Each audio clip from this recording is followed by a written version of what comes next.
Welcome back to my channel guys. I hope you people are getting benefits. So students, मैं आज आपके लिए prediction की video लाया हूँ कि कौन कौन से टास्क 2 आने के प्रेडिक्शन है। बट मैं आपको सिर्फ यही नहीं बताऊंगा कि कौन सी प्रेडिक्शन है, मैं आपको ये भी बताऊंगा कि आप इसमें से कैसे स्कोर लेंगे। और मैं आपको सभी कुछ इस वीडियो के एंड तक जाते जाते, अगर आप पूरी वीडियो देखोगे तो मैं आपको गारंटी देता हूँ कि आपको पूरा कॉन्फिडेंस हो जाएगा कि राइटिंग में आपके स्कोर किसी भी हिसाब से कम नहीं हो सकते। तो अगर इतनी मैं आपको गारंटी दे रहा हूँ कि इसमें कैसे आप करें, क्योंकि मैं आपको आइडियाज भी शेयर करूंगा। क्योंकि जितनी मर्जी प्रोडिक्शन हो, अगर आपको आइडियाज ही नहीं पता कि लिखना क्या है तो उसकी वजह उसके बिना आप स्कोर नहीं लाएंगे।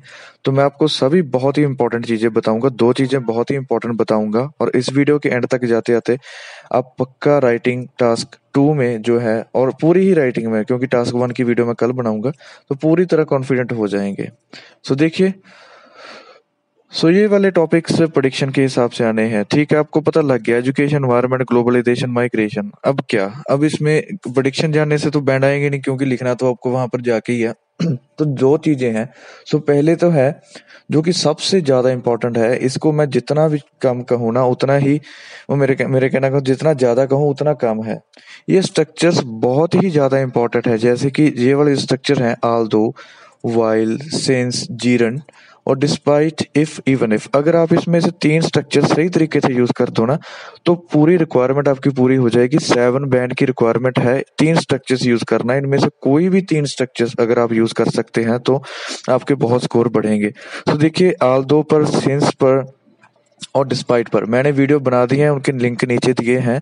तो अगर आप पहले नहीं पढ़े कोई बात नहीं, अभी आपके पास टाइम है, काफी टाइम है, थोड़े दिन बचे हैं, उनमें आप अच्छी तरह से मास्टर कर सकते हैं। तो खुद के लिए ये वीडियो जरूर देख रहा है। नीचे मैंने तीनों के लिंक दिए हैं डिस्क्रिप्शन में। तो उस वीडियो के बाद आपको पूरी अच्छी तरह से समझ आ जाएगा कि ये करना बहुत ही आसान है और कैसे आप आसानी से इसमें स्कोर ले पाएंगे। अपने लिए जरूर करना, मैं नहीं कह रहा कि मैं कह रहा हूँ। तो अपने लिए इतना टाइम निकाल सकते हो, अगर नहीं पढ़ा पहले तो कोई बात नहीं।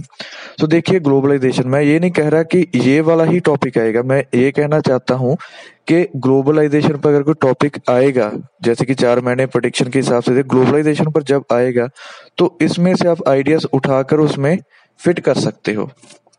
देखिए, इवन दो पर भी आल्दो का एक स्ट्रक्चर है बहुत ही ज्यादा स्ट्रॉन्ग। जो लोग आल्दो इवन दो लिखाएंगे ना अपने टास्क 2 में, वो तो बहुत ही अच्छे स्कोर लेने में 6.5-7 तो आसानी से उनके आने वाले हैं। तो वो जरूर देखना। तो देखिए, इवन दो ग्लोबलाइजेशन का पहले तो कई लोगों को मतलब ही नहीं पता। ग्लोबलाइजेशन का मैं आपको मतलब बताता हूँ। ग्लोबलाइजेशन का मतलब है कि आपकी जो इन्फॉर्मेशन है वो बाहर जा रही है, जो आपके शोज, इंटरनेट, आप दूसरे देशों के साथ इंटरेक्ट कर सकते, दूसरे लोगों के साथ बात कर सकते हो। जो उधर हो रहा है आप उसको जान सकते हो, जो हमारे देश में हो रहा है वो दूसरे देशों के में भी जानकारी उसकी जा रही है, तो उसको हम ग्लोबलाइजेशन कहते हैं। देखो, ये हमारा टॉपिक ग्लोबलाइजेशन पर आ जाएगा। कोई भी ग्लोबलाइजेशन पर टॉपिक आ जाए, ये वाले दो जो पॉइंट है ना, 2 पॉइंट जो भी मैंने दिए हुए हैं, तो ये पॉइंट आप आसानी से उसमें यूज कर सकते हैं। तो देखिए, ग्लोबलाइजेशन क्या करता है, एक नेशन की इकोनॉमी डेवलप करता है। कैसे? क्योंकि हम ट्रेड अपॉर्चुनिटीज बढ़ जाती हैं, क्योंकि दूसरे देशों के साथ हम ट्रेड करने लग जाते हैं।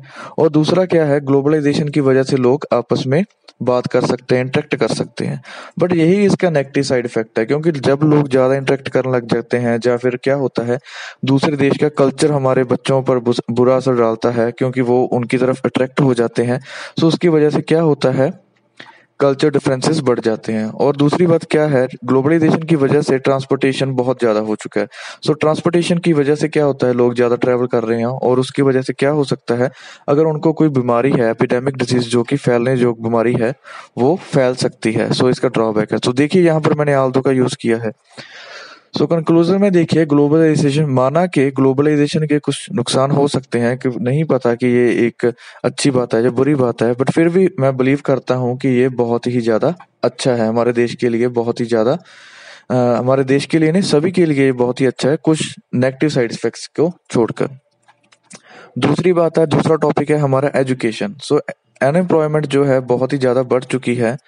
कुछ लोग कहते हैं कि सिर्फ प्राइमरी एजुकेशन ही देनी चाहिए, बाकी लोग कहते हैं सिर्फ सेकेंडरी एजुकेशन तक, सेकेंडरी एजुकेशन देने का कोई मतलब ही नहीं है। थोड़ा सा टॉपिक मैंने चेंज कर दिया इसमें। तो कुछ लोग कहते हैं कि प्राइमरी एजुकेशन ही बस ठीक है, क्योंकि जॉब तो मिलनी नहीं, वो कहते हैं, तो प्राइमरी एजुकेशन के बाद का कोई फायदा नहीं। बाकी लोग कहते हैं कि जरूरी है। हम डिसएग्रीमेंट करेंगे क्योंकि एजुकेशन जो है वो सिर्फ लोगों को जॉब के लिए ही रेडी करने के लिए जरूरी नहीं है, ये उनको एक बहुत ही अच्छा कैपेबल इंसान बनाती है जो कि डिसीजन ले सकता है। सेकेंडरी स्कूल्स जो कि होता है कि हमारे फंडामेंटल फाउंडेशन होती है, एक इंसान को बहुत ही ज़्यादा डेवलप करती है, वो इंडिपेंडेंट रहने लग जाता है, टाइम मैनेजमेंट स्किल्स और कम्युनिकेशन स्किल्स भी सीखता है। और दूसरे बॉडी पैराग्राफ में क्या लिखेंगे, इससे हाई स्किल जॉब लेने में बहुत ही ज़्यादा ज़रूरी होता है सेकेंडरी एजुकेशन का होना। उसके बाद देखिए, एक सर्वे भी हुआ था जिसकी वजह से ये एक एग्जांपल जो आप लिख सकते हैं कि जो भी स्टूडेंट सेकेंडरी एजुकेशन लेते हैं वो उनको अनएम्प्लॉयमेंट की दिक्कत नहीं आती, वो ज़्यादा सैलरीज भी अर्न करते हैं। तीसरा टॉपिक देखिए एनवायरनमेंट। देखिए अभी यहाँ पर टॉपिक कोई आ गया ऐसे जैसे कि प्रॉब्लम सॉल्यूशन क्या है, एनवायरनमेंट क्यों ऐसे हो रहा है, वो तो आसान है, वो तो आपको सब बता देगा, कह देंगे आप प्लास्टिक बैग्स की दिक्कत है, लोग जो है इधर उधर फेंक देते हैं, जब फैक्ट्रीज वगैरह पोल्यूशन फैला रही हैं तो आप उसके सोल्यूशन भी लिख देंगे, गवर्नमेंट को बैन करना चाहिए प्लास्टिक। बट ऐसा टॉपिक क्या है, देखिए क्या टॉपिक है, ऐसा टॉपिक थोड़ा सा अलग है कि जो एनवायरनमेंट की प्रॉब्लम है वो अकेला जाना सॉल्व नहीं कर सकता, जो गवर्नमेंट की जिम्मेवारी है।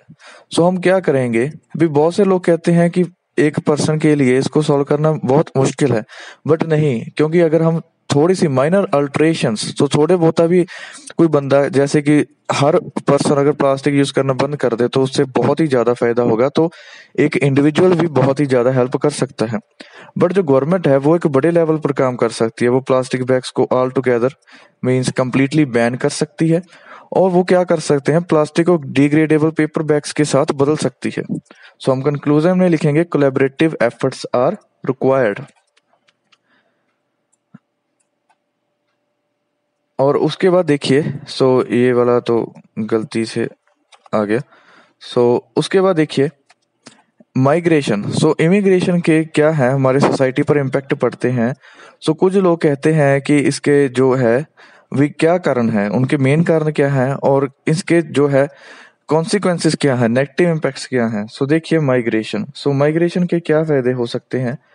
सो माइग्रेशन में क्या है, जब माइग्रेशन क्यों करते हैं, रीजंस के क्या करते हैं, क्योंकि उनको बेटर एम्प्लॉयमेंट अपॉर्चुनिटीज और मिलती हैं, हायर इनकम्स वगैरह मिलती हैं, और लोग एजुकेशन के लिए, बेटर एजुकेशन के लिए, तो उन्होंने क्या ना रीजन ऑफ इमिग्रेशन, तो हम रीजन बता दिया है।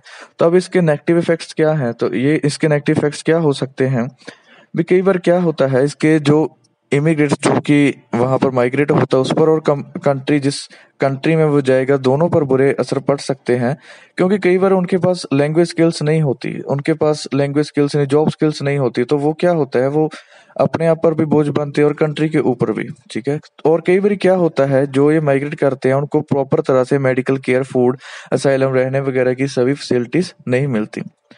दोस्तों मैंने ये दोबारा लिखा है, तो मैं दोबारा कहना चाहता हूँ कि एक आप अपने लिए तो कर सकते हो ना कि इन वीडियोस को अच्छी तरह से देख लो। तो मैं फिर से कह रहा हूँ, कोई बात नहीं, अगर पहले नहीं पढ़े तो इनको पढ़ लो, थोड़ा सा पढ़ लो।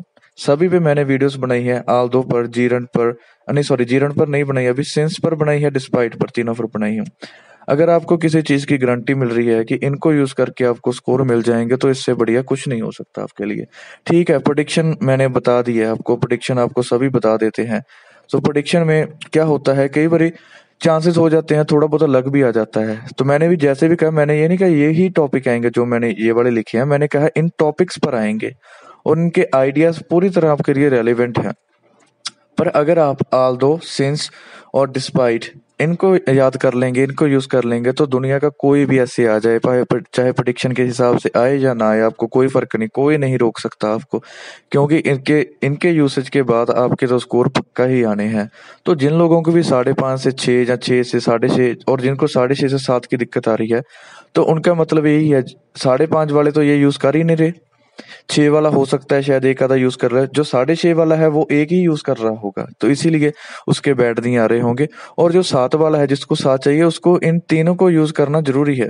मेरे कहने का मतलब ये नहीं, ऑल दो सेंस और डिस्पाइट ही यूज करो, इनमें से कोई भी, जो भी आपको कम से कम 3 यूज करने जरूरी है। इन सभी के वीडियो के लिंक नीचे हैं, तो इनका पूरा फायदा उठाइए, क्योंकि बाद में अगर पेपर निकलने के बाद आपने वीडियो देखी उसका कोई फायदा नहीं। आप अपने दोस्तों के साथ शेयर कीजिए। मैं आपको बता दूं, अगर आप दूसरों का भला करेंगे ना, तो दूसरों को शेयर करेंगे जिनको इनकी वाकई जरूरत है, तो आपका भला तो खुद ही वो कर देगा, भगवान आपका भला अपने आप ही कर देगा। तो अपना फ़ायदा भी कीजिए, अपने फ़ायदे के लिए कीजिए और अपने दोस्तों के फ़ायदे के लिए भी कीजिए। So I hope this video was helpful to you, and thank you all. There are a lot of videos that are under development, and I am recording them and I will upload them. जैसे कि the video of agree disagree essay reading videos, all are in my mind and I will definitely make them for you. So please give me some time. Even rendering just one video takes about 3 to 4 hours. So आपको लगता होगा this is just an 8-minute video. Okay, so this is not just an 8-minute video. It takes about 2 to 3 hours to make it ready for the YouTube. So please be patient and please support. So thank you all.